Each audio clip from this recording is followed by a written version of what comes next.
Mesdames et messieurs, bonjour, bienvenue sur Entrepreneur TV. Nous avons le plaisir de vous retrouver en 2021. Et nous vous souhaitons les meilleurs pour cette nouvelle année.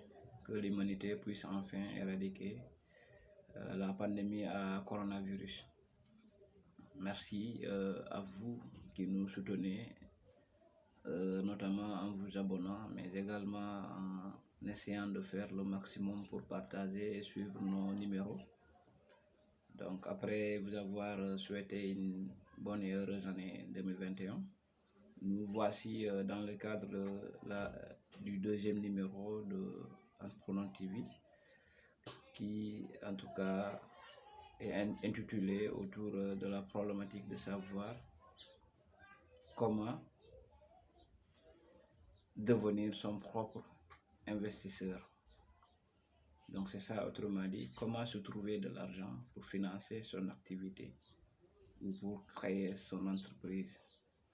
Comme vous savez, pour créer une activité économique, il faut soit que vous ayez de la possibilité que des gens vous font confiance et financent votre activité. Et au contraire, si vous n'en avez pas, donc vous êtes obligé à partir de vos propres moyens, donc de vous faire financer vous-même. Oui. Dans le cas où vous avez des gens qui veulent investir en vous, je pense que c'est une très bonne chose. Mais ce que nous avons constaté est que si par de nombreuses tentatives, nous ne parvenons pas à trouver des financeurs dans le cadre de notre activité ou de notre entreprise, les gens ont tendance à considérer cela comme obstacle et se décourager carrément de leur projet. Oui, c'est tout à fait normal. Je pense que le grand entrepreneur, c'est celui-là qui ne dépend de personne pour pouvoir lancer son activité. C'est pourquoi nous avons pensé que malgré toutes les difficultés, il y a toujours un moyen pour nous de créer notre entreprise ou bien de créer notre activité commerciale.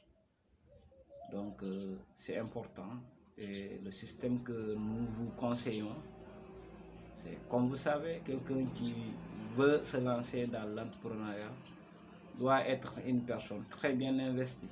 Quand je dis très bien investi, il doit s'investir en termes de temps, il doit s'investir en termes de moyens financiers, mais également s'investir en termes de capacité professionnelle.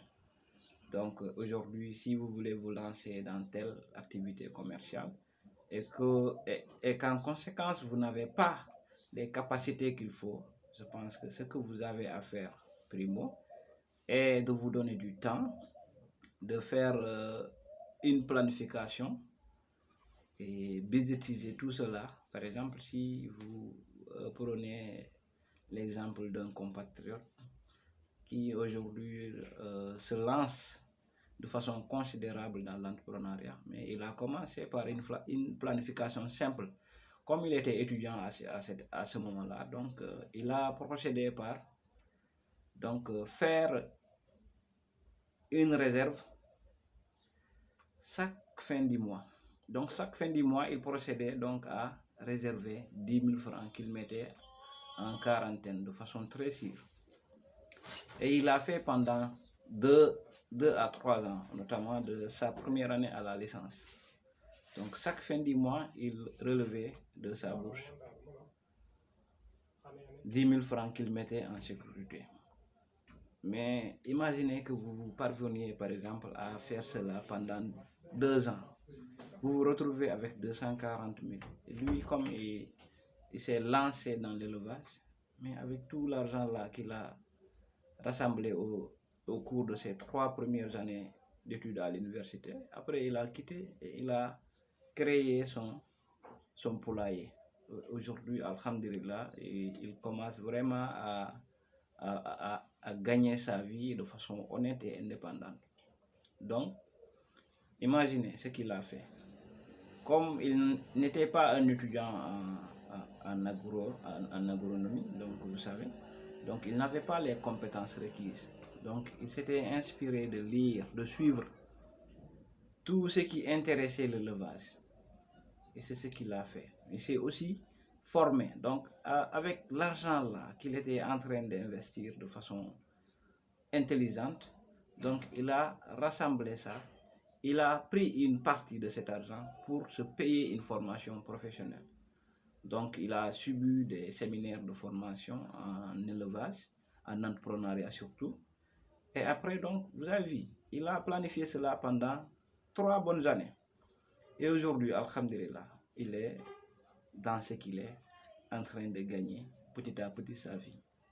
Donc, c'est ça. Nous ne devons pas penser que si je n'ai pas une banque ou une organisation étatique pour me financer, donc je ne peux pas me lancer dans l'entrepreneuriat. Non.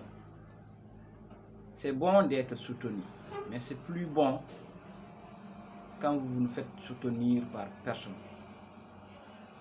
et que vous vous lancez de façon indépendante.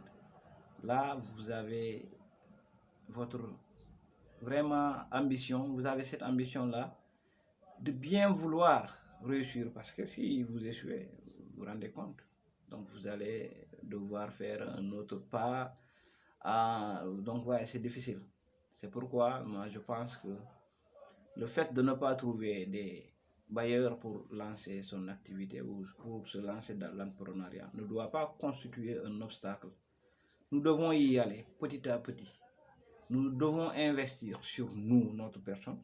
Donc si vous étiez par exemple étudiant en droit comme moi, vous savez que vous n'avez pas les compétences pour entreprendre dans beaucoup de domaines, mais là vous vous faites former, c'est ça. Vous trouvez les moyens, vous allez assister au séminaire, il y a des gens qui font des séminaires très bas prix. Vous avez un étudiant, vous savez par exemple quelqu'un ici à l'université Gaston Berger du nom de Gassama, qui fait en tout cas de très bonnes choses dans l'entrepreneuriat. Donc il dispense des formations en entrepreneuriat, c'est important. Donc vous vous connectez à ces gens-là, vous allez donc développer vos capacités professionnelles et là c'est important. Donc vous vous lancez dans votre activité avec avec moins de risques. C'est important. Donc j'espère que vous avez aimé notre vidéo et que davantage vous allez vous abonner à la chaîne 100% entrepreneuriat et soutenir notre cause, qui est en tout cas de faire de notre maximum pour venir en aide du point de vue de sensibilisation aux jeunes. Parce que comme nous le savons tous, les universités en forment tellement d'intellectuels et tous ces gens-là ne peuvent pas avoir un travail.